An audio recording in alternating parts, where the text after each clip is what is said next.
So today's theme of the conference is growing together. Without the bedrock of worthwhile, fairly paid work, it is a challenge for families and communities to succeed. To ensure that local communities don't just survive, but thrive, we need to put the way the economy works at the front and center of our thinking. Both Camden and Islington councils have formulated powerful citizen-led visions for inclusivity. And in today's session of the conference, we will dive into these visions and the challenges that remain. Supporting local businesses through buy local commitments is a definite area of opportunity, although obviously constrained by local supply, which is in turn affected by diversity issues, most notably in the shocking underrepresentation of women-owned businesses when it comes to securing supply contracts. Can Knowledge Quarter partners rally people at a local level, building momentum for change, while simultaneously looking up and outwards for other partners in the KQ who share that vision? How can we integrate services locally, co-design approaches with citizens, and work with businesses to form a coalition that can reprogram the area's economy and make it fair for all? We're going to look towards finding answers to these and other questions in this next panel, The Future of Growing Together. I'm delighted to introduce the speakers for this panel. We've already met Athian, so he's going to be staying on. Ian Golding is Professor of Globalization and Development at the University of Oxford and leads the Oxford Martin programs on the future of work, technological and economic change, and the future of development. Prior to becoming the founding director of the Oxford Martin School, he was vice president of the World Bank, after serving as chief exec of the Development Bank of Southern Africa and as an advisor to President Nelson Mandela. He's also worked as principal economist at the European Bank for Reconstruction and Development in London and as program director of the OECD in Paris. He's served as a non-exec director on the boards of leading businesses, who's received a knighthood from the French government and has advised many international organizations and governments. He's a regular keynote speaker on TED, Google, Zeitgeist, and at Davos, and now a Knowledge Quarter.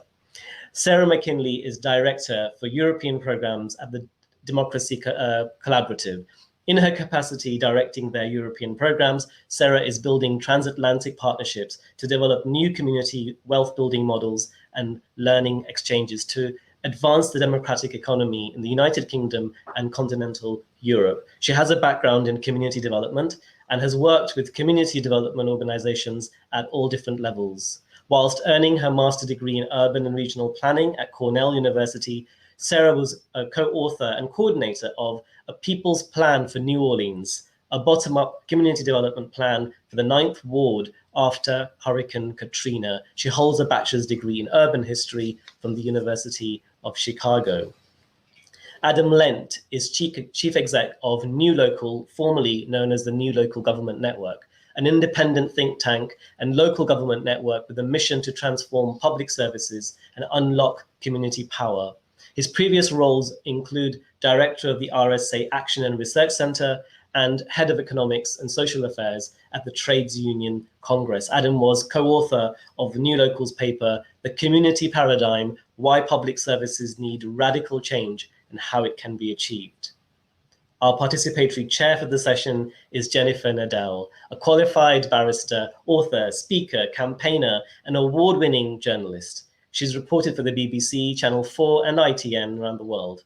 She's an inspirational speaker on topics including women's rights, personal transformation, and political reform, and provides training for individuals and organizations on compassion and purpose. As ITV's Home Affairs editor, she was one of the UK's most senior female television correspondents. Her most recent book, co-authored with Gillian Anderson, explores women's rights. Her most recent film told the story of Grenfell survivors still living in hotels. She is the co-founder of Compassion in Politics. It's an absolute thrill to welcome all of you to the Knowledge Quarters conference. Thank you all for joining. Over to you, Jennifer. Thank you so much for those introductions, and it's wonderful to have all our esteemed panelists here. I thought we'd start by each of us taking up to 2 minutes to set out our stall, what our thinking is about how we can build back together. Who would like to start? Adam, you're next to me, so I'm going to start with you. Okay, good as reason as any. So I'm Adam Lent, Chief Exec of New Local. Actually, my attention was really caught yesterday by a really interesting report that came out from the Institute for Community Studies, which looked at levelling up, attempts at levelling up over the last 20 years. And they did a sort of economic assessment of the impact of that. And their assessment was that in the space of 2 decades, all the various efforts at levelling up had made literally zero difference to the economic standard of living, the well-being of the most deprived communities in the country. And, you know, that shocking finding, obviously there's a number of reasons behind that. But I think one of the most significant is that we tend to think of these issues in purely economic terms, as though the solution is purely about funneling money into the most deprived parts of the country. And of course, that's a very important part of it. But what we so repeatedly overlook is the importance of power and influence. And these communities are, one of the reasons they're so deprived is because they're economically marginalized, is because they're also politically marginalized. And that's why at New Local and other organizations now recognizing that one of the solutions to the issue of building back better and making sure that all communities can benefit from that is actually about redistributing power as well as wealth. And I'm pleased to say that increasingly within the public sector anyway, there is a recognition of the importance of that. Wonderful. Thank you, Ian. Excuse the lockdown dogs in the background. Sarah, can I come to you next? Yes, of course. And thank you, Jennifer. And it's a real honor to be on this panel with such esteemed colleagues and speakers. So thank you very much for having me here. As Bob said, I'm Sarah McKinley. I'm the Director of European Programs for the Democracy Collaborative, which, as mentioned, is a research and design hub for the democratic economy that advances new models and visions for a democratic economy on both sides of the Atlantic. So getting at what I apologize if I mispronounce your name, Athien, but getting at some of the points that Athien was just speaking about, and also to Adam's point about redistributing power and wealth, we think it's really important to democratize the economy. And why do we need to do that? Again, as Athien was just speaking about, right now, ownership and control of our economy is concentrated to a degree is not seen since before the Great Depression. And more that wealth is in the hands of an ever increasing few who extract wealth and resources from our communities and destroy our planet and break our bodies and ruin our health. And we're seeing this day in and day out, and we're reaping the effects of that in this current crisis of COVID. So we posit that you cannot have a system that is half democratic and half plutocratic. And we are already seeing that our plutocratic economy is essentially eating our democratic politics. So we believe that in addition to changing power and wealth, we need to alter ownership structurally of the economy. So we believe that you need a revolution in ownership, changing who owns and controls capital and productive assets in place, so that we're not just tinkering around the edges of an already destructive system, but fundamentally restructuring our system so that it not only works in service to community, but actually produces positive outcomes by its natural functioning. So you heard Athien talk about taxes and redistribution. What we want to talk about is pre-distribution, building institutions and creating structures within our society that don't actually result in that kind of concentrations of wealth that we're seeing right now. And at the Democracy Collaborative, we believe that we can do this. We believe that it's already being done, and it's being done from the local level all the way up through what we call community wealth building, which is a system-changing approach to place-based economic development that produces broadly shared and collective economic prosperity through the direct reconfiguration of our economic institutions and local economies on the basis of greater democratic ownership, worker participation, and community control in our economy. I'm looking forward to really talking about concrete examples of this that are happening throughout the UK and throughout the world. So I'm looking forward to that. Thank you for having me here. Thank you so much, Sarah. Ian? Thank you very much, and it's a pleasure to be part of this, and particularly to hear Athien, who I thought was absolutely inspiring prior to us.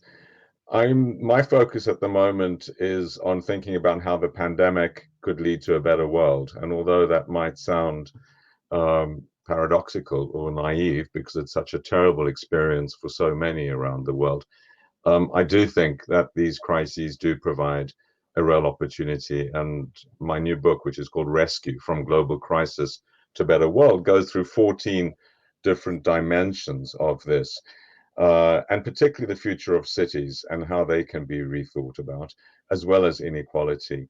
Athien mentioned the post-war period and the high tax rates in the US and the UK, instituted by conservative governments in both continents and then across Europe. But it wasn't just high taxation. It was a whole new vision for the world, the welfare state, the Beveridge Report, and a vision for the world.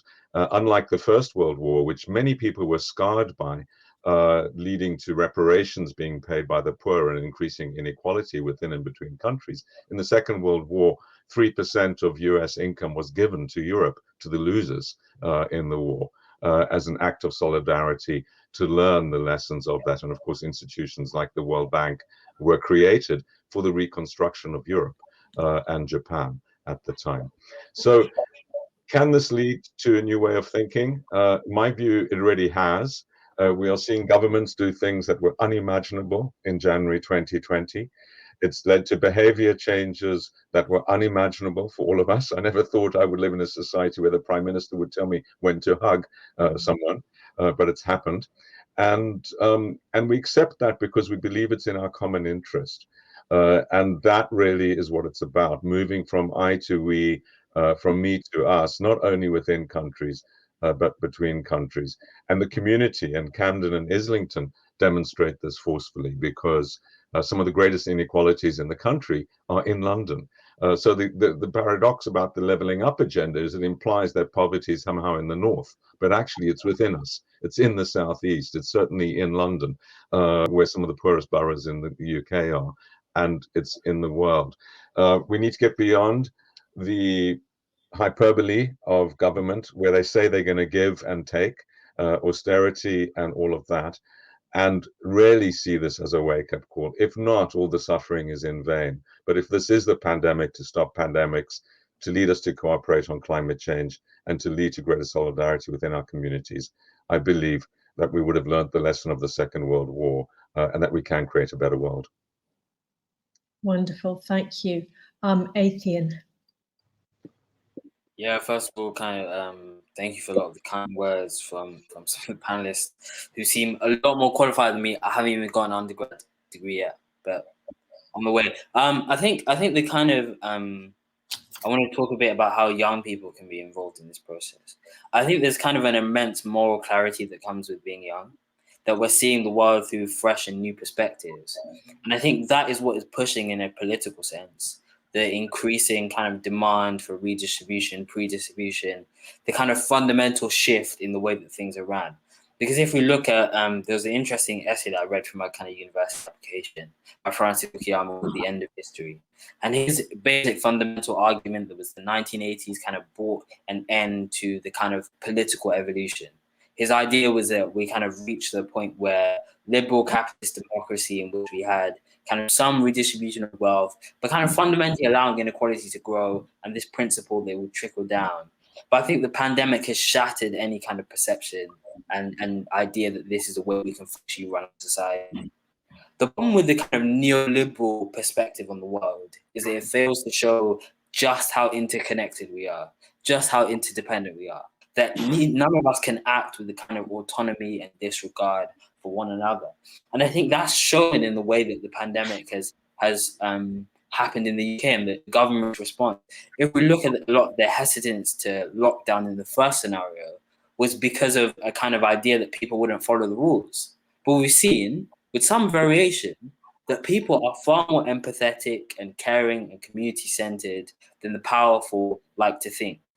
The kind of the polling currently shows that people support overwhelmingly more action on climate change by the government. They support higher taxation.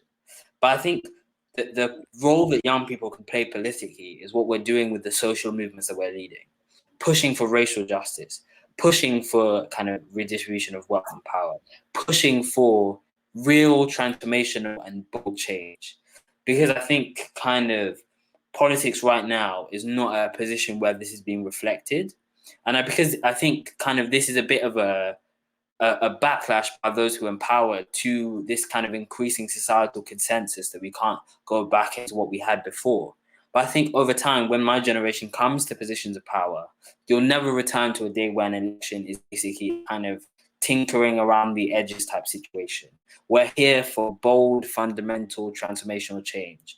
And while like we don't have the masters and the PhDs, I think there's knowledge that everyone can provide to this situation, and that young people have to, like, we can learn it in a kind of cross-generational transfer of knowledge, because we can provide perspectives that you guys need, and you guys have the knowledge that we need to think about how can we technically and materially change the world. Because these big and bold ideas are cool and they're necessary. It's also about transferring that into minute differences and the practical implementation of change.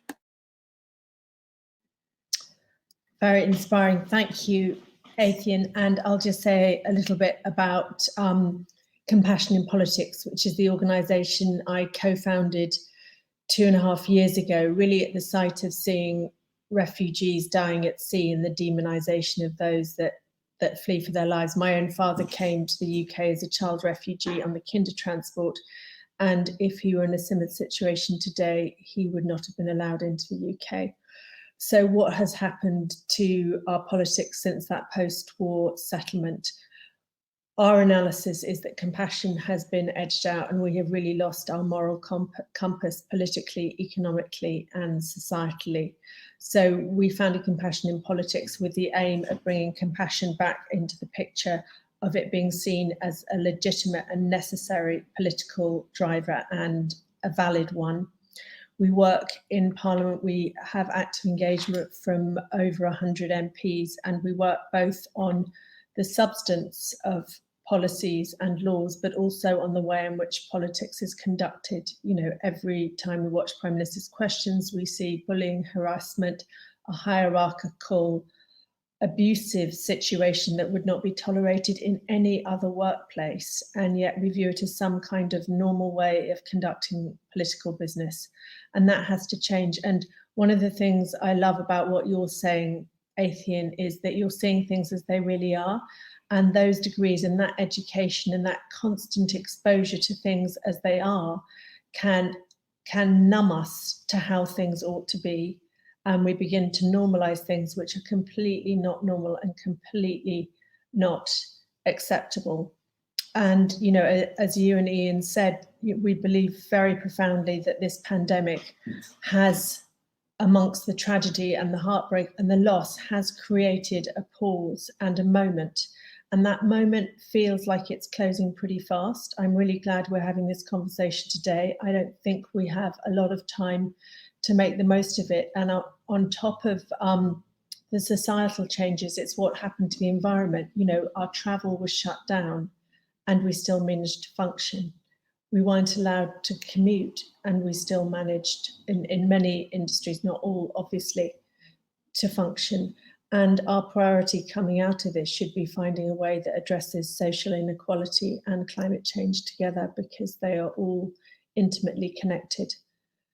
Compassion is something that can either be encouraged or discouraged by a culture. We have lived in one where individualistic self-interest and competitive self-interest has been lionized as the driver. The endless pursuit of growth and wealth has completely obliterated the things that we know matter most, the things in our own lives we know that matter most, and that again the pandemic enabled us to connect with. And Professor Michael Marmot's work on how we build back fairer and health inequalities has got to be, for me, at the core of anything that we do moving forward. Our priority has to be well-being and health equality and climate justice. It can no longer be the pursuit of wealth and the continued lie that all we need is for the rich to get richer and society will be transformed. So lots and lots to talk about. And I thought I'd start by just asking each of you to expand a little bit on what you said. And Sarah, I wondered if I could start with you. You talked about some concrete examples. You also mentioned New Orleans. I don't know if that's a relevant one, but I'd love to hear how, how do you revolutionize power and how could that apply to the Knowledge Quarter here? Thank you, Jennifer. Yeah, and of course, with all things, there are many different ways to come about this. And in this moment, I think we need to promote all solutions, and I think those solutions exist on the ground. And so I'll speak a little bit about some of the community wealth building work that myself and my organization and our partners in the field have been working on.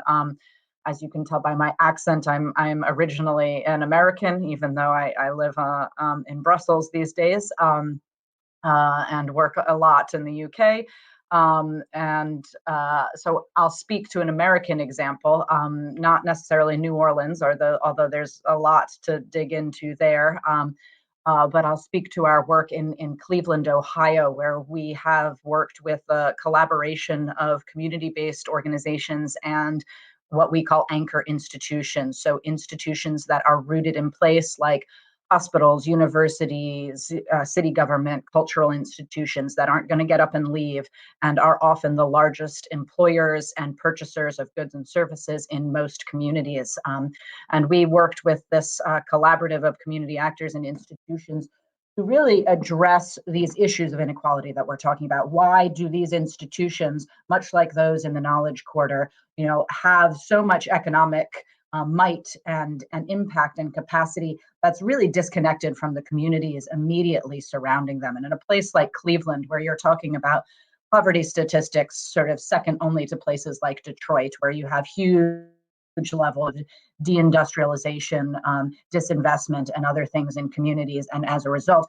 you're seeing huge disparities in things like health. The mainly African-American communities in the downtown core of Cleveland have a 20-year life expectancy difference from the affluent white suburbs just about 8 miles away outside of Cleveland. So you're looking at huge health disparities, you're looking at huge economic disparities, child literacy, all the poverty statistics that we're unfortunately so used to hearing. And yet you have these institutional actors right there in the center of Cleveland that are some of the most prestigious in that region in the US. And why are those things not connected? So we worked concertedly to figure out how the economic impacts of those institutions could more intentionally connect to benefit those communities immediately surrounding them, and work together with the community to create a network of employee-owned, all sustainable, all green, industrial scale cooperatives that provide goods and services directly to those institutions in place. So right now, this has been a project that's been ongoing for over 10 years. There are now actually 5 cooperatives in the network. As I said, they're all employee-owned, and that means that the people that work in these cooperatives share in the profits of the enterprises, and also access benefits such as, for example, there's a housing support program where they can buy houses in the community. There are other things like financial literacy, and they also get to have a say and a vote in the operations of those enterprises in place. They're also part of a network that then has a revolving loan fund. So part of the profit goes back into that to continue to grow the capacity of the cooperatives as well as the community to connect into those cooperatives. And actually, they've recently started a fund that supports actually buying up enterprises that would otherwise be asset stripped or closed or go out of business, buying them up and converting them into employee ownership, so that the people working in those enterprises can save their jobs and actually create benefit for themselves and for their community in place. So that's just one example of a way to connect sort of economic activity to communities that really can benefit from the creation of that wealth and locally. Yeah, fascinating. And Ethan, I'm going to come to you at the end and ask you which of these ideas you think would work for this community as a representative and of this community. Adam, how do we make public services better? How do we have a revolution and democratization of them? Well, three really quick points that I think are key. The absolute starting point has got to be devolution of powers away from Westminster. We have far, far too much power and resource wrapped up in Westminster. It completely disempowers local government, which in turn completely disempowers local communities. I mean, for just a very quick example, I mean, it's absolutely ludicrous, for example, that decisions about things like training and skills and getting people back into work are taken in the DWP in Westminster. I mean, the country is so economically diverse. How any centralized system of employment support can work is just illogical. So firstly, we need fundamental devolution of powers. That's just a sort of beginning. But even if we did have a completely decentralized country, we'd need to take decisions in a fundamentally different way in order to empower communities. I think the first is really about the big decisions we take. So the big strategic decisions we take, whether they're taken centrally or locally, are still really taken in a very institutionalized, elitist way, where there's this idea that we elect our representatives, they go off and sit in the council chamber or in parliament and take decisions on our behalf. We need a much more participatory, open system. And there are really great examples going on all over the world, especially the sort of citizens' assembly movement, but there's all sorts of other ways of doing it. And Camden have done really great work in using citizens' assemblies to bring residents into decision making. One of the most interesting developments recently in that regard is Newham Council, which have now set up a permanent citizens' assembly. So this isn't a citizens' assembly to come together for a brief period of time and take a decision on one issue. It's a permanent assembly of citizens to be continuously involved in the big strategic decisions that the council takes. And the third big shift we need is about the little decisions we take as a state, as public sector. So the public sector, public servants take millions and millions of decisions every day about how they work with service users, how they work with vulnerable people, how they support communities. And that really needs to move to a much more collaborative, open approach, move away from that paternalist idea that the public servant is some sort of parent and everyone else is a child they have to care for, to work in a much more egalitarian way. And I'll give one really practical example of that, which I think is one of the most exciting examples in this sort of sphere. So this is the example of Healthier Fleetwood, where a GP, Mark Spencer, in Fleetwood, very marginalised, deprived community up in the northwest, been the GP there for many years, literally sitting in his surgery, writing prescriptions out to exactly the same people over and over again, just managing their conditions and their sort of chronic long-term conditions. And at one point he said, this is totally hopeless. This sort of medicalized model of supposedly helping people is doing nothing of the sort. So he left his surgery, got out into the community, and has encouraged the community to basically set up groups and networks to start taking responsibility for their own health and well-being, taking decisions for themselves. And it's led to this amazing flourishing of mental health networks, singing groups, women's creativity, all sorts of things to address those deep-seated health concerns. So that's just a little example of how if you change the way you think as a public servant and work with the community and put the community in the driving seat, it can be utterly transformational. Thank you. Ian, we've heard that levelling up, despite everyone, talking the talk, nothing substantial has really changed. I know you've written a whole book about it, but can you give us some top line thoughts on what business could do to actually bring about some of the changes that we want to see in our communities? Yeah, thanks, Jennifer.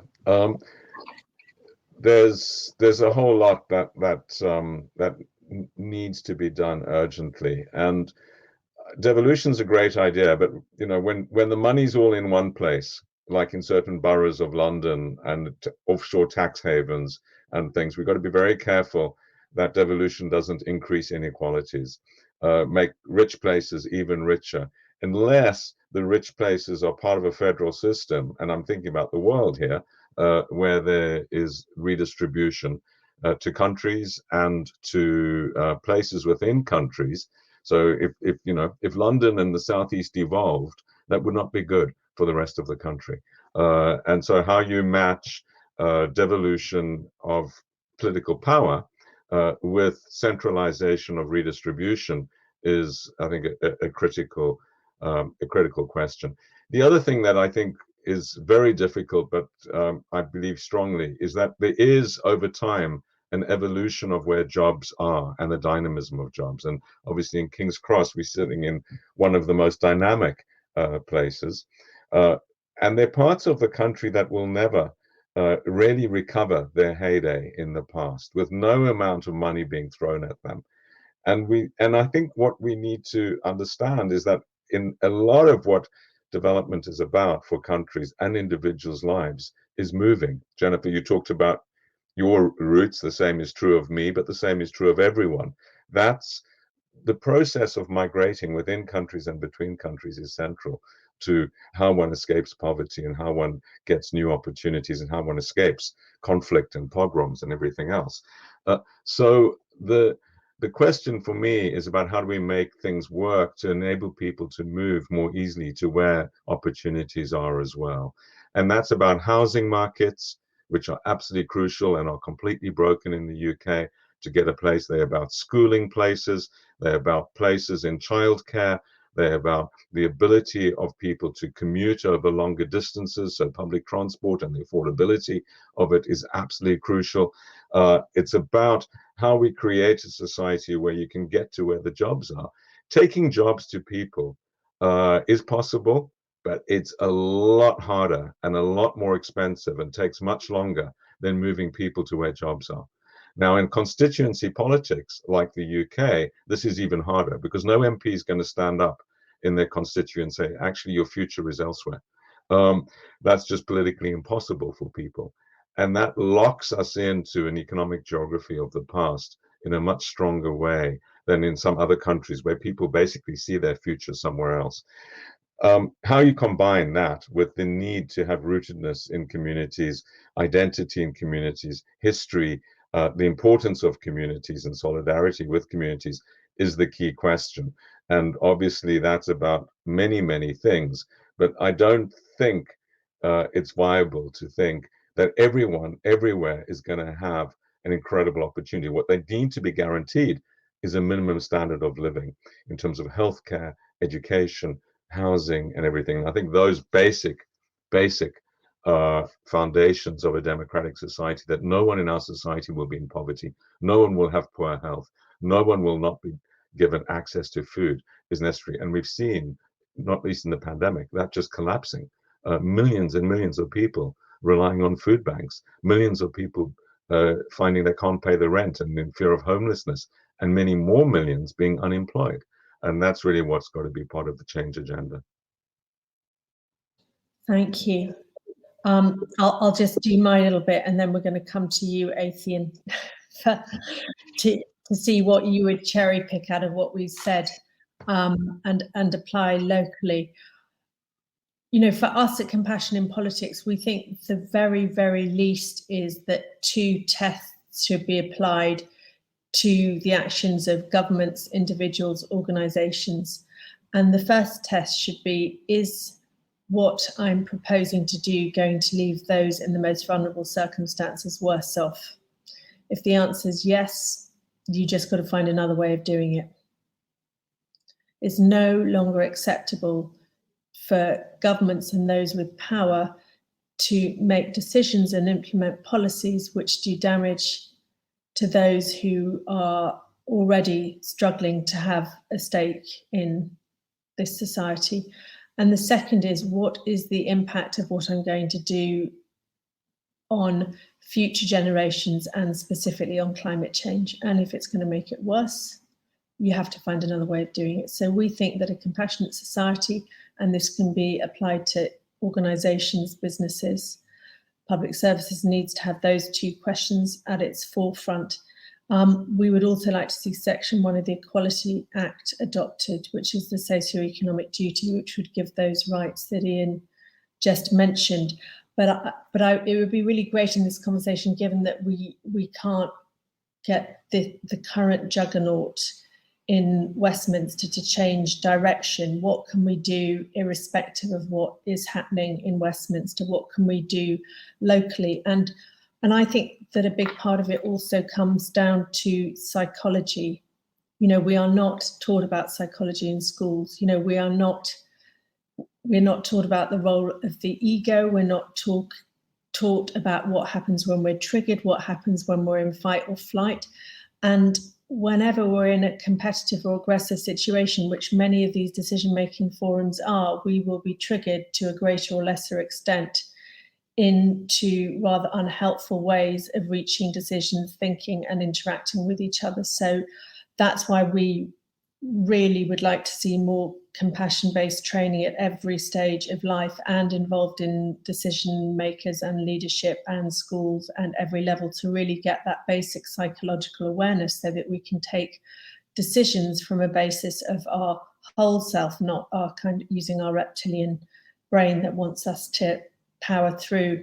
And finally, I'm very troubled when I hear about the geographical mobility that Ian talks about. I'm troubled because I'm a child of the 70s, and I remember what happened when Norman Tebbit said that everyone had to get on their bike and travel to where the jobs were. And I've seen firsthand the decimation of long-standing support groups. And as a woman and as a mother, you know, these communities are so vital, and we really dismantle them at our peril. So I'm interested in finding a way of achieving what you want to achieve, Ian, but being able to allow people to have that geographical rootedness that we do see in other countries, not in the States, but we do see elsewhere. Athien. I think kind of in a political sense, I think the role of people involved in politics in the coming generation is to synthesize this kind of academically produced knowledge, but to try and convert it into something which can be as widely consumed and understood and like enacted as possible. And I think we need a synthesis of all these different ideas about economic power, about social power, about political power, because all these things are interconnected. But I think one thing I want to touch on and add on is that the concept and notion of success is a powerful force in British society. Even young people who are involved in a myriad of social causes and who share things on social media, every day I think there's a kind of tension between our vision for individualized success and our understanding and idea of the collective future and our interconnectedness. And I think to kind of return to this probably is an unusual reference point, but have any of you guys listened to this album called To Pimp a Butterfly by Kendrick Lamar? And essentially it's a kind of reckoning with his new found position in society as a kind of voice of a generation. And he kind of artistically portrays this conflict between his individualized kind of desires and needs and what he needs to do for his community. And I think that's something that we need to shift our societal notion of what success is. Is success purely the acquisition of wealth, power, and resources? Or is there a deeper notion that we can come up with success in terms of the way our community is structured, the quality of our climate? And these aren't kind of utopian, excessively moralistic ideas. This is about literally what is the immediate conditions of the people who are in our community. And I think in terms of Camden's somewhere where you can see that people can have solidarity without necessarily there being sameness in their experience. As in, my parents are from South Sudan. There are people whose parents are from massively different parts of the world who I go to school with or went to school with. I just finished my A-levels. But in this environment, in this community and being together, we can recognize that it's kind of cliched, but that our commonalities far outstrip the way that we are different. Because even if you look at the kind of the different resurgence of multiple like outsider political movements, whether it's Brexit, the rise of Jeremy Corbyn, the kind of way that the pandemic has manifested itself in different parts of our country, there are different reflexes and different approaches towards how we need to change the world. As in, there are different communities who desire slightly different visions of the future. But still, there's this fundamental narrative about a lack of control of our lives, a lack of control of the type of housing that we have, over the economy. And that fundamental reflex is what I think we need to tap on. Because like the key is that even as we pursue these kind of individualized, localized responses, the kind of the worker ownership, the ideas about devolution or the migration of people internally, we still can't ignore that the power in Westminster has massive sway in this country. And it's about how do we convert the individualized experience of our communities to build a dominant narrative for how the country can be changed, and how can we hopefully translate that into a kind of electoral mandate. Because I'll finish on this. I think the biggest thing that I wanted to get across when I was doing that keynote is that some of us have to be inside the system and try and build receptiveness within the system, and some of us have to completely reject it and work outside it in terms of radical protesting, radical political education. And it's about that synthesis of response and pressure is what's going to translate some of these ideas into actually coming into life. Brilliant, thank you.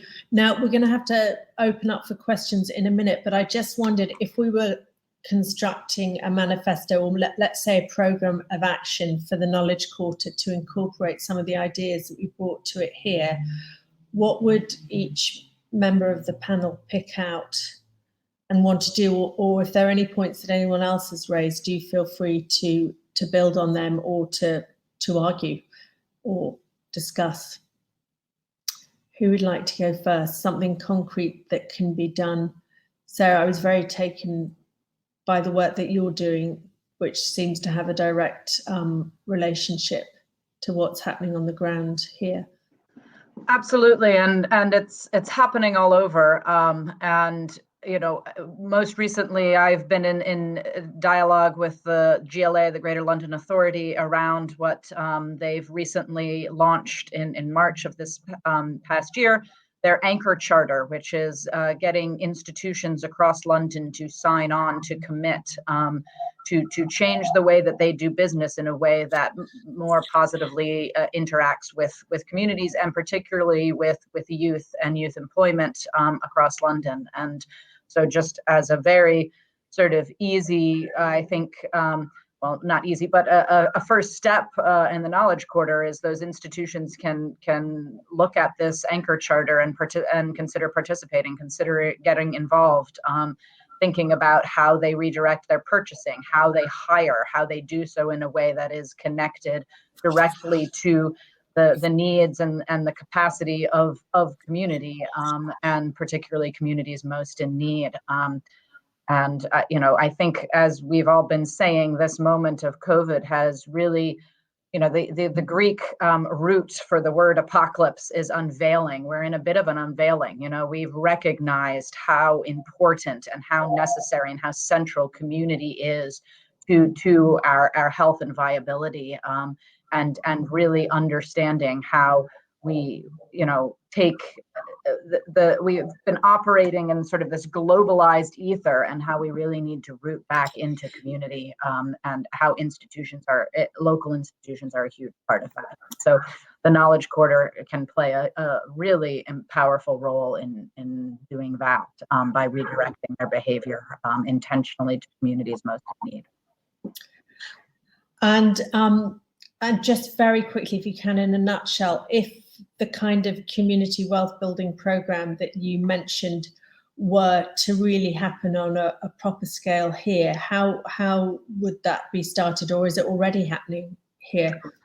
It's already happening. It's happening throughout the UK, and in fact, a number of boroughs in London, Islington, Newham, others have already really moved forward community wealth building activities in place, and that looks like, you know, and places like Islington, as was said earlier, you know, we're not we don't have a problem of wealth creation. What we have a problem with is equity, and how to make sure that wealth is connected to the people who generate the wealth and the people who could benefit most from it. And so we're really talking about equity. So it'll take different forms, community wealth building, in different places. And that could be anything from things like, and we've talked about housing and the need to create viable and affordable housing for people. And we're seeing the importance of that in this moment. So things like community land trusts, schools for collectively owning land and housing in place so that they're not just speculative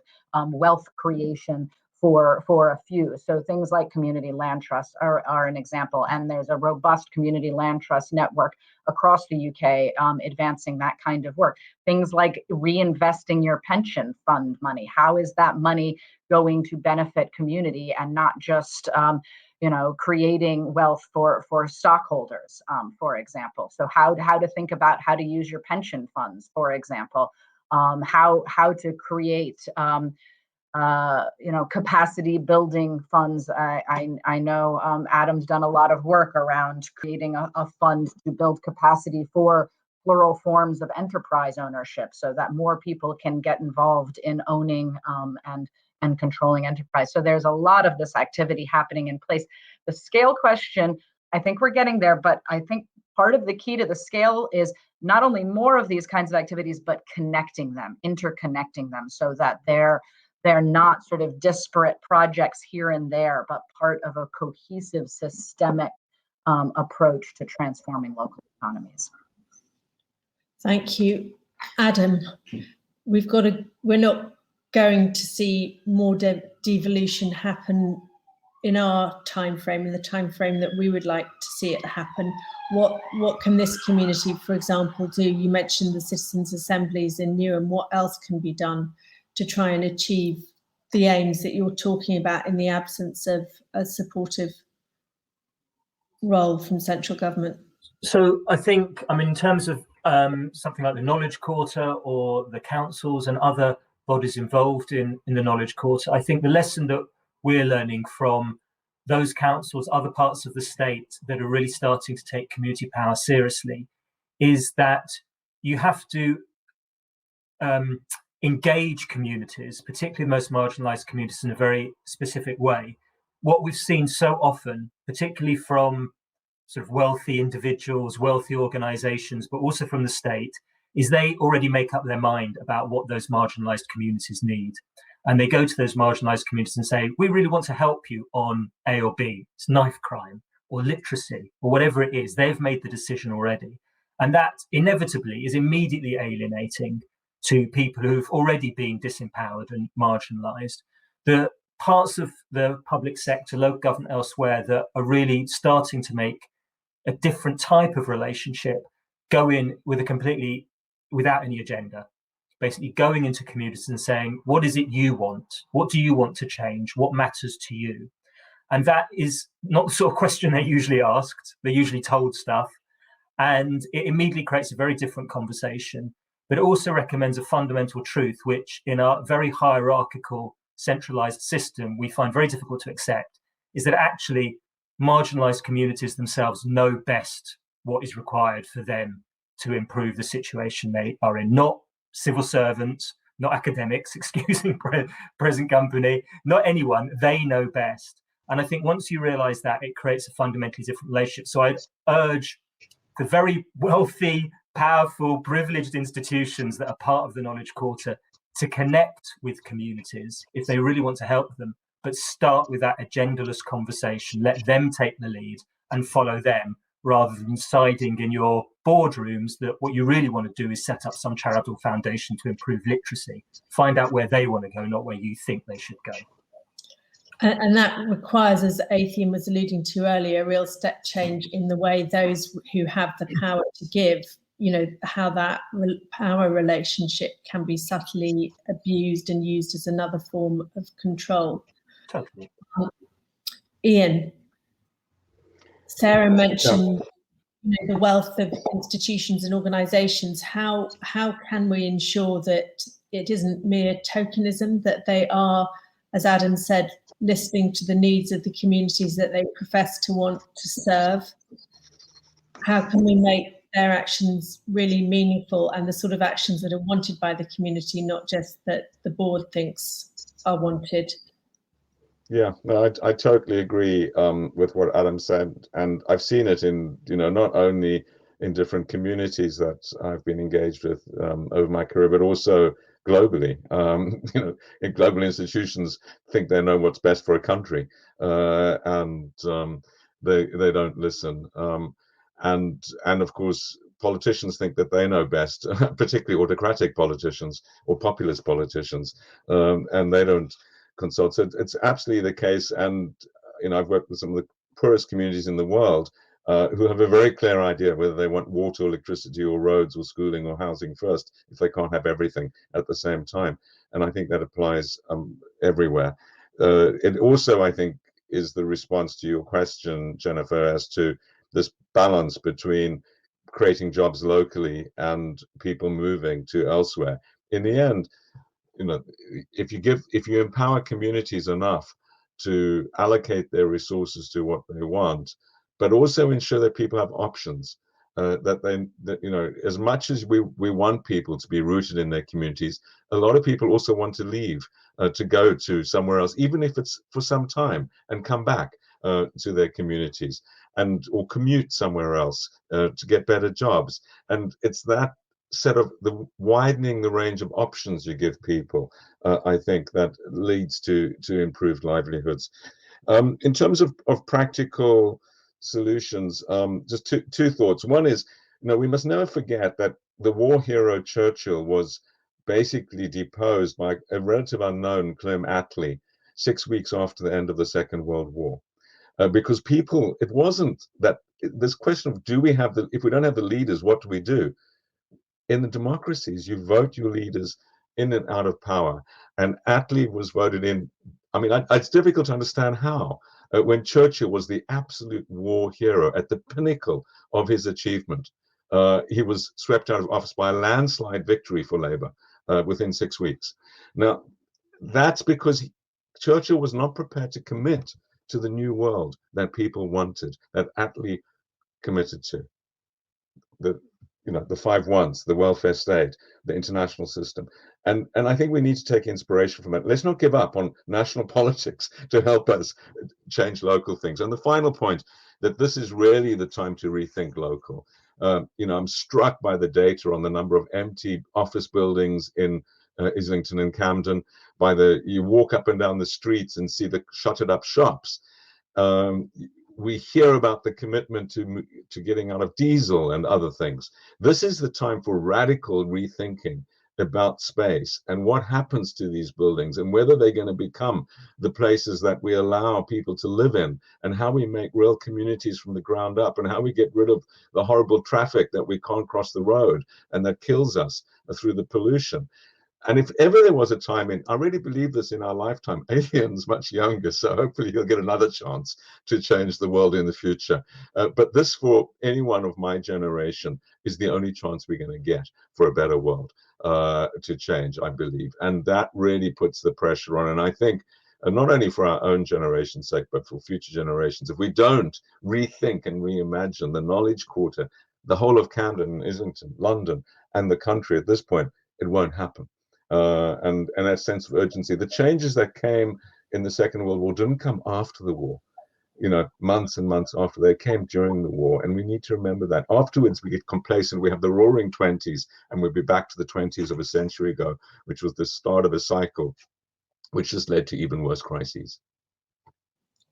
Wonderful. I got tingles when you talked about Attlee, and yet there is room for hope. Athien, are there specific things that you think could happen right now that would make an immediate difference in the Knowledge Quarter? I think it's all like a question of engagement. Like how are the Knowledge Quarter organizations providing opportunities for the young people in this area? Because I think we have these world leading institutions in academics and leaders in the arts and software, but how are they actually providing and giving the knowledge that they have to young people in the area? Like literally, Google could run a program where they kind of support young people from some of the schools in the local area and teach them about computer programming. that that's a skill of the future that they can literally do. That's not something that's kind of expansive or super difficult that they can do. And I think it's a question of, are these institutions working as actively as possible to do so? Because I think the change that we kind of pursue on a local level is what translates to a high level, and it's all about like accountability, but it's also about just being brave enough to look the prospect of the world not changing, of our efforts not being rewarded, of it kind of returning into the same thing that it was before, and still believing and having that hope that it can actually positively change. Because unless you kind of, I think there was a Cornel West quote that if you don't reckon with like despair, then there's no prospect of actually changing things. So I think that's something that I want to think about. But also, I think we have to be critical about homogenizing young people, because there are young people just like everyone else in society. There are many different subsections. And it's, how do we get young people who've been excluded from school involved in these kind of conversations? How do we get everyone in every different subsection to be involved in the conversation? But I think it's also just getting as many people as possible and engaging. Because I sometimes want to challenge this notion that anyone can singularly represent a group of people. Because I have some ideas, and there can be some other people in my area who could totally disagree with them. And it's about how do we come together and have that conversation, and how can we all be involved in changing things. But on the final point that I'll make, and more broadly about that thing about Clement Attlee, is that one thing that you kind of, when you study history, is that there's a constant of complete and total unpredictability in the way that the world works. There was a point where kind of the empires who were dominant, I mean, like if you look at like colonialism, empire, slavery, these things weren't meant to end. Like there wasn't some kind of European moral epiphany and we're like, guys, you know what, let's pack up this massively profitable system of exploitation. It was like resistance in action. And so if those people can reshape the world in a massive way, then why can't we do the same? Wonderful, thank you. We're going to carry on for a few more minutes, but Ian, I know, has to go. So Ian, thanks so much for your very valuable contribution, and we'll let you know how it goes. And I was just personally going to say, I so agreed with what you said, Athyn, about, you know, how we define success. You know, somehow good and successful have become intermingled, but actually, you know, it hasn't always been the case. You know, if you even take the Bible, that the rich man is necessarily the good person. And yet in our society, we have come to equate those who accumulate most, whether it be wealth or status as power, as being those who are desirable. And that's not how we live in our own homes. We care most about those we love and about connection and connectedness. So there is this huge disjunction between how we live our own lives and yet societally and culturally how we regard those with power and status, and feel compelled like lemmings to run towards the ever vanishing finish line. So, you know, I guess the one thing I would say is, you know, my favorite mantra is, how can I be helpful rather than harmful? How can I be of service? How can I look to what I can give rather than what I can get? And that's not in a hierarchical pity sense abuse of power, as Adam referred to earlier, which can happen with philanthropy. It's about the recognition that there, by the grace of God go I, that we are all of equal worth as human beings, whatever our circumstances, and that nothing we accumulate during this life changes that truth. We've had a couple of quick questions. Shall I try and do those now?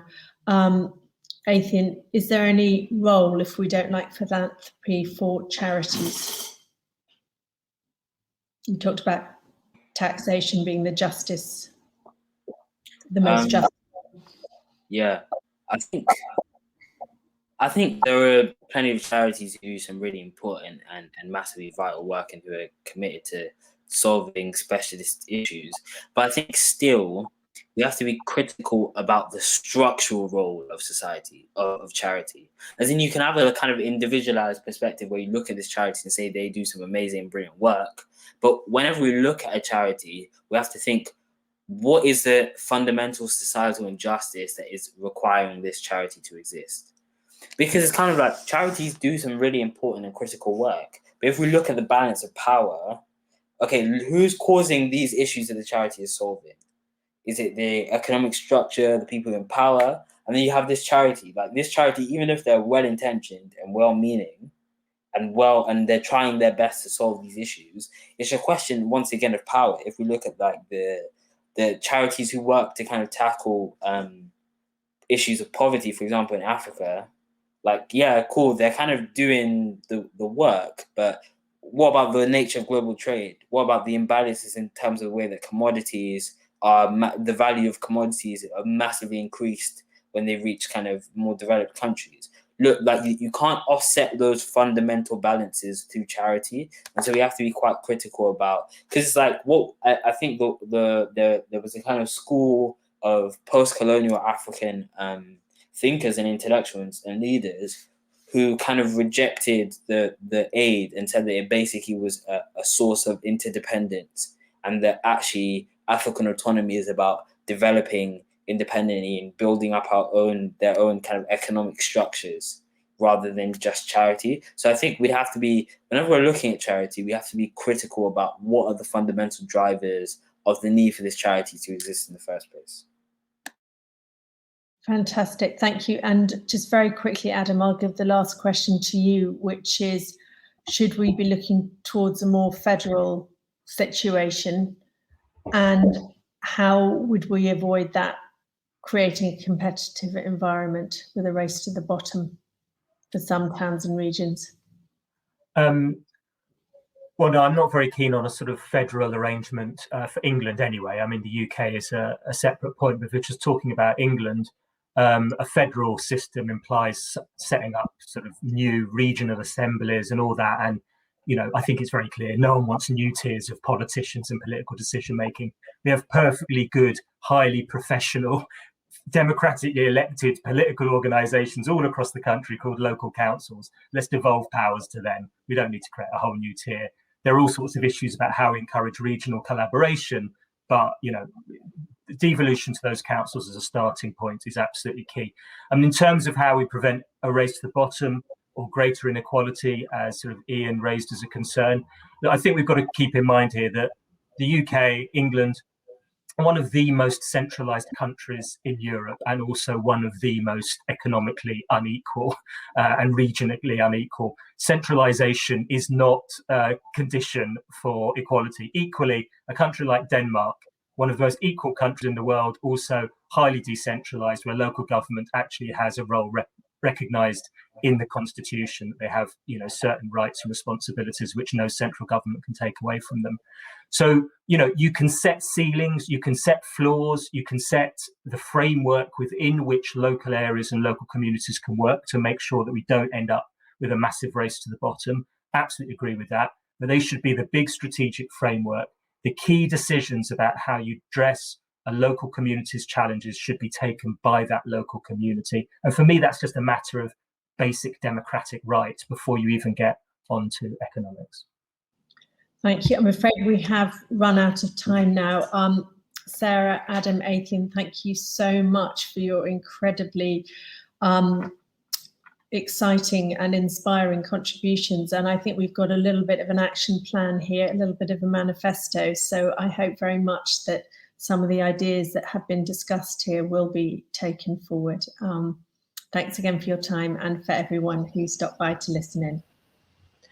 Thank you so much, Jennifer, for chairing that. And thank you to all of our speakers, Professor Ian Golding, Sarah McKinley, Adam Lent, and Athien, for your keynote and also for staying on for this panel. Absolutely